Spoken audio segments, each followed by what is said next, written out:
हम लोग जब भी मंदिर जाते हैं तो कुछ चीज़ को हम लोग ज़रूर नोटिस करते हैं, जैसे कि मंदिर का जो शिखर होता है वो सीधा फ्लैट नहीं होता है। मंदिर का शिखर धीरे धीरे ऊपर जाता है, नहीं तो राउंड होते हुए ऊपर जाता है। जैसे कि अगर हम काशी विश्वनाथ मंदिर को देखें तो काशी विश्वनाथ मंदिर का जो शिखर होता है वो राउंड होकर के ऊपर जाता है। और पुरी का जो जगन्नाथ मंदिर है, इनकी बात करेंगे तो यहाँ का जो मंदिर होता है वो धीरे धीरे पॉइंट की तरह बनता है। तो क्या इन सारे मंदिर के जो बनने के पीछे मंदिर का जो आर्किटेक्चर होता है, क्या इन आर्किटेक्चर के पीछे कुछ साइंस छुपा हुआ है या फिर यूं ही इसको बनाया गया है? आज के इस वीडियो में हम लोग मंदिर का जो शिखर होता है या फिर मंदिर को बनाने के पीछे कुछ साइंस छुपा हुआ है या नहीं छुपा हुआ है, इसको जानने की कोशिश करते हैं। देखिए, हम लोग सनातन धर्म में जो कुछ भी बात करेंगे, चाहे सनातन धर्म का फेस्टिवल होता है या फिर सनातन धर्म में जो भी इंस्ट्रूमेंट बजाया जाता है या फिर जो भी फेस्टिवल है, इन सब के पीछे कोई ना कोई साइंस ज़रूर छुपा हुआ होता है। इन सारे चीज़ों के पीछे क्या साइंस छुपा हुआ है, अपने इस चैनल के माध्यम से मैं यही आपको बताने की कोशिश करूँगा। देखिए, पिछले वीडियो में मैं शंख को बजाने के पीछे क्या साइंस है, ये आप लोग को ऑलरेडी बता चुका हूँ। अगर आप लोग शंख के बारे में जानना चाहते हैं तो आप हमारे चैनल पर जा करके उस वीडियो को देख सकते हैं। बहुत जल्दी मैं इन सारी चीज़ों के ऊपर वीडियो बनाऊँगा कि घंटी क्यों बजाते हैं, घंटी के नीचे खड़े क्यों होना चाहिए, अलग अलग जगह पे अलग अलग साइज़ का घंटी क्यों होता है, मंदिर में बड़ा घंटी क्यों होता है, घरों में छोटा घंटी क्यों होता है, स्पेसिफिक फेस्टिवल स्पेसिफिक सीजन में क्यों सेलिब्रेट करते हैं, इन सब के पीछे मैं वीडियो को बना दूंगा। इस वीडियो में हम लोग मंदिरों के आर्किटेक्चर के बारे में बात करने वाले हैं। मंदिर को बनाने का अलग अलग तरीका होता है। इस वीडियो में हम लोग नागर शैली, जिसको कुछ लोग नगर शैली भी बोलते हैं, तो नगर शैली में मंदिर को कैसे बनाया जाता है एवं नगर शैली में बने मंदिर के पीछे क्या साइंस है, हम लोग इसी को जानने की कोशिश करते हैं। अगर हम बात करें कोणार्क सन टेम्पल की, अगर बात करें पुरी का जगन्नाथ टेम्पल का, ये सारा जो मंदिर है ये नगर शैली में बनाया हुआ है, जिसको नागर शैली भी कहते हैं। नागर शैली का जो मंदिर होता है ये साइंस, एनर्जी डायनेमिक्स, ज्योमेट्री एवं एस्ट्रोनॉमी, इन सारी चीज़ों का बेस्ट कोऑर्डिनेशन से बनाया जाता है। तो चलिए अब एक एक चीज़ के बारे में जानते हैं, मंदिर का शिखर के बारे में, गर्भगृह के बारे में, भी मंदिर में जो कुछ भी होता है इन सब के बारे में हम लोग जानने की कोशिश करते हैं। देखिए, मंदिर की शिखर की बात करेंगे तो नगर शैली में जो भी मंदिर बनाया जाता है वो पिरामिड होते हुए धीरे धीरे ऊपर की तरफ जाता है और ऊपर एक पॉइंट जैसा स्ट्रक्चर दिखाई देगा।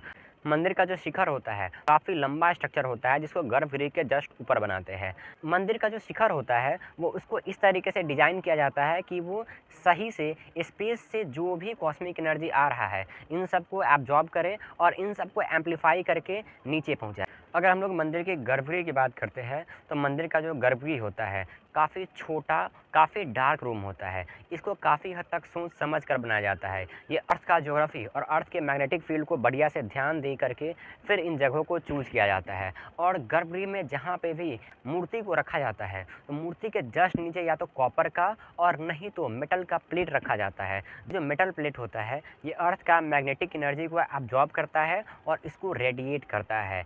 इस तरीके से हम लोग कह सकते हैं कि मूर्ति को हम लोग रखते हैं, वो मूर्ति एक कॉस्मिक एनर्जी को ट्रांसमिट करने का सेंटर होता है और वाइब्रेशन के थ्रू अपनी एनर्जी को आसपास पहुंचाता है। और इस तरीके से हम लोग कह सकते हैं मूर्ति हम लोग रख रहे हैं, ये आसपास के जगह को एनर्जी के वाइब्रेशन को पहुंचाएगा और आसपास के जगह में अपना एनर्जी को फैलाएगा। इसके अलावा मंदिर को जो हम लोग बनाते हैं वो एस्ट्रोनॉमिकल इंसिडेंट जैसे कि सोलास्टिक, जैसे कि इक्विनॉक्स, इन सबको ध्यान में रखकर बनाया जाता है ताकि इन सब का इफेक्ट हमारे मंदिर पे भी पड़े।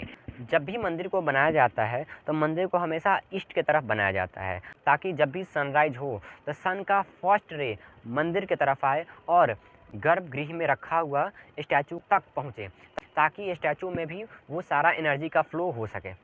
मंदिर को इस तरीके से डिज़ाइन किया जाता है कि मंदिर के अंदर हो रहा मंत्र का जाप, मंदिर में बजने वाला शंख, घंटी, ड्रम, डमरू, इन सारे चीज़ों का, इन सब का जो साउंड वेव होगा, इन सारे साउंड वेव को एम्पलीफाई किया जाएगा और इन सारे साउंड वेव को अंदर ही रोक के रखा जाएगा और एम्पलीफाई करके पूरे मंदिर के आसपास के एरिया में फैलाया जाएगा ताकि इन सब का जो साउंड लोगों के अंदर पहुँचे तो लोगों का ब्रेन शांत रहे और लोग शांति से मेडिटेशन को कर सके।